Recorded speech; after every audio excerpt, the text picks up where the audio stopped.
그들과 조약을 맺은 후 사흘이 지나서야 그들이 이웃에서 자기들 중에 거주하는 자들이라 함을 들으니라.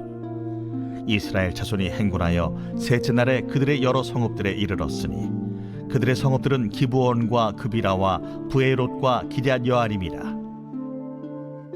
그러나 회중 족장들이 이스라엘의 하나님 여호와로 그들에게 맹세했기 때문에 이스라엘 자손이 그들을 치지 못한지라. 그러므로 회중이 다 족장들을 원망하니 모든 족장이 온 회중에게 이르되 우리가 이스라엘 하나님 여호와로 그들에게 맹세하였은즉 이제 그들을 건드리지 못하리라. 우리가 그들에게 맹세한 맹약으로 말미암아 진노가 우리에게 임할까 하노니 이렇게 행하여 그들을 살리리라 하고 무리에게 이르되 그들을 살리라 하니 족장들이 그들에게 이른대로 그들이 온 회중을 위하여 나무를 베며 물을 깃는 자가 되었더라. 여호수아가 그들을 불러다가 말하여 이르되 너희가 우리 가운데에 거주하면서 어찌하여 심히 먼 곳에서 왔다고 하여 우리를 속였느냐? 그러므로 너희가 저주를 받나니 너희가 대를 이어 종이 되어 다 내 하나님의 집을 위하여 나무를 패며 물을 깃는 자가 되리라. 그들이 여호수아에게 대답하여 이르되 당신의 하나님 여호와께서 그의 종 모세에게 명령하사 이 땅을 다 당신들에게 주고 이 땅의 모든 주민을 당신들 앞에서 멸하라 하신 것이 당신의 종들에게 분명히 들리므로 당신들로 말미암아 우리의 목숨을 잃을까 심히 두려워하여 이같이 하였나이다. 보소서, 이제 우리가 당신의 손에 있으니 당신의 의향에 좋고 옳은 대로 우리에게 행하소서. 여호수아가 곧 그대로 그들에게 행하여 그들을 이스라엘 자손의 손에서 건져서 죽이지 못하게 하니라. 그날에 여호수아가 그들을 여호와께서 택하신 곳에서 회중을 위하며 여호와의 제단을 위하여 나무를 패며 물을 깃는 자들로 삼았더니 오늘까지 이르니라. 오늘 우리가 함께 다루게 될 본문의 말씀은 어제 여호수아 9장 1절에서 15절까지의 말씀과 계속해서 이어지는 바로 기브온 민족과 또 이스라엘 백성들 간의 화친이 맺어지는 바로 그 내용이 계속해서 이어지고 있습니다. 여러분, 이스라엘 백성들이 약속의 땅에 발을 들이고 또 승리의 행진을 이어가던 그 긴장된 순간에 여러분 아시는 것처럼 기브온이라고 하는 이방 민족이 전혀 예상하지 못했던 방식으로 이스라엘에게 접근하는 장면이 등장을 하게 됐죠. 그들의 행동은 겉모습만 보면 분명한 속임수로 기록이 된 것이 맞습니다.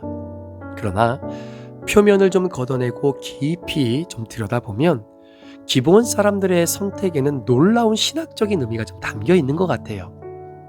자, 본문의 흐름은 단지 기브온의 교활함을 드러내는 것이 아니라 하나님 앞에 나오는 인간의 그 불완전한 걸음조차도 어떻게 은혜의 자리로 이끄시는지 보여주는 바로 그 하나님의 구속사적인 드라마가 섞여 있다라는 것입니다. 자, 기브온 사람들이 움직이기 시작한 이유는 두려움이었지요. 자, 그런데 이 두려움은 단순히 전쟁에서 패배할 것 같다라고 하는 그런 공포가 아니었습니다. 자, 기브온 사람들은 여호와께서 행하신 일을 들었기 때문이다 라고 고백합니다. 따라서 기브온 사람들의 마음에 자리 잡은 감정이라고 하는 것은 히브리 말로 이라라고 불리는데요. 이 이라라고 하는 것은 하나님에 대한 경외함, 공포를 동시에 품은 굉장히 복합적인 감정입니다. 자, 이 두려움은 하나님이 어떤 분이신지에 대한 인식에서 비롯되었다라는 것이죠. 기브온 사람들은 하나님이 행하신 일을 들었습니다. 따라서 그분 앞에서 저항할 수 없다는 사실을 직감했고요. 전쟁으로도 이스라엘 백성들과 맞서서 싸워 이길 수 없다라고 생각을 했고, 그래서 도망칠 수도 없다라고 하는 현실을 정확하게 파악한 겁니다. 바로 그 지점에서 기브온의 선택은 단순한 생존 본능을 넘어선 선택이었어요. 그것은 하나님의 주권적인 능력을 인정하는 그들의 신앙적인 반응이었다라는 겁니다. 기브온의 선택은 비록 속임수라고 하는 부정직한 방법을 포함하고 있기는 하지만 이들이 향한 방향성만큼은 놀랍게도 세상이 아닌 하나님 쪽이었습니다. 자, 이러한 패턴은 성경 전체에서도 반복되는 어떤 복음적인 구조와 닮았다라고 보는데, 여러분, 라합이 그러했고요. 니느웨가 그랬습니다. 심판이 임박했을 때 이들은 완벽한 도성으로서 하나님께 나아가지 않았습니다. 불완전하고 서툴고 때로는 어수선한 방법을 사용했지만 그 방향은 하나님의 긍휼을 향하고 있었다라는 거죠. 기브온 역시 마찬가지였습니다. 그들은 속였지만 그 속임수의 밑바탕에는 하나님의 심판을 피하고 그분의 은혜 아래로 들어가고자 하는 필사적인 신앙의 몸부림이 있었다라는 이야기예요. 더 흥미로운 사실은 기브온 사람들이 이스라엘에게 내세운 근거가 놀라운 신학적 고백이라고 하는 점입니다. 자, 뭐라고 고백합니까? 우리가 이렇게 한 것은 여호와 당신의 하나님 때문이었습니다. 주변의 여러 왕들은 이스라엘과 여호와께 맞서려고 했지만 기브온은 그 하나님의 능력 앞에 항복한 거죠. 자, 그들은 이방인이었음에도 불구하고 이스라엘보다 더 정확한 신학적 판단을 내렸던 사람들입니다. 그래서 오늘 본문은 이 대비를 통해서 신앙의 본질이라고 하는 것은 혈통이 아니라 전통이 아니라 하나님에 대한 인식이다라는 것을 말해주고 있는 것 아니겠습니까? 하나님이 누구신지를 아는 자가 진짜 믿음의 자리에 선다는 것이죠. 결국 기브온은 속임수를 사용한 죄책감 속에서도 하나님의 백성 안으로 편입이 됩니다. 놀라운 축복이죠. 이 과정에서 중요한 것은 그들의 자격이 아닙니다. 이스라엘과 맺은 언약 때문입니다.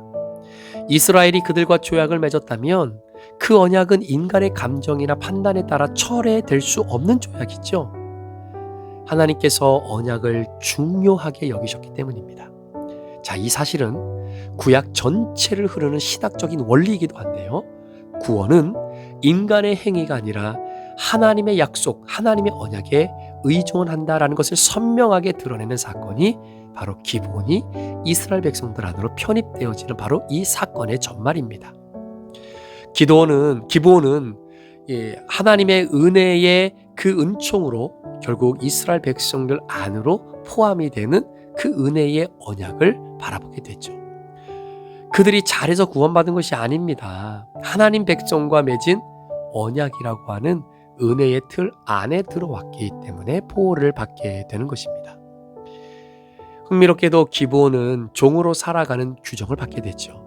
나무를 베고 물을 길어 오는 일은 당시 기준으로는 굉장히 낮은 하찮은 직무였습니다. 그런데 여러분, 이것이 역설적인 반전이 있다라는 사실이에요. 자, 그들의 일이 향한 곳이 바로 어디입니까? 성막입니다. 번제에 필요한 나무와 정결 예식에 필요한 물을 공급하는 일은 성막의 경계에서 이루어지는 하나님의 임재와 가장 가까운 자리예요. 겉으로는 징벌처럼 보였지만 실상은 하나님을 가장 가까이 섬기는 역할이었다라는 사실입니다.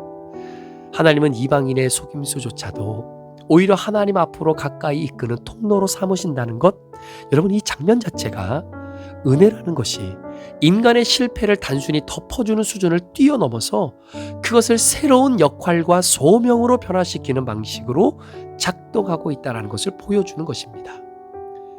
결국 기브온의 이야기는 우리 신앙의 본질을 다시 한번 묻는 것 아니겠습니까?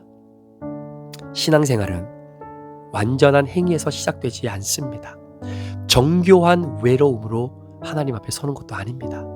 오히려 신앙은 하나님을 향한 방향의 전환, 즉 마음의 회심에서 시작이 되는 거죠.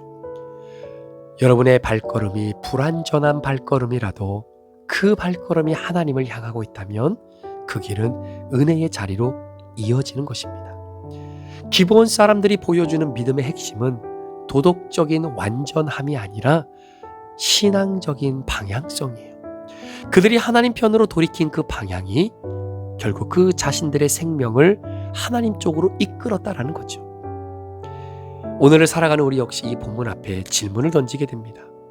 나는 하나님을 향해 어떤 방향으로 걷고 있는가?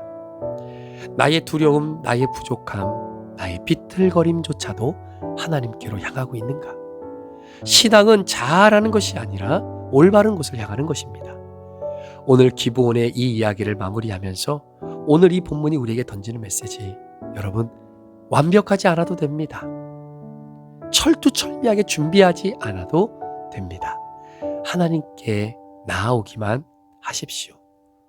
그러한 우리의 불완전한 발걸음이 결국 은혜의 길로 이어지게 되는 것입니다. 그래서 저는 이 표현을 참 좋아해요. 떨어져도 하나님을 향해 떨어져라. 무너져도 하나님 안에서 무너져라.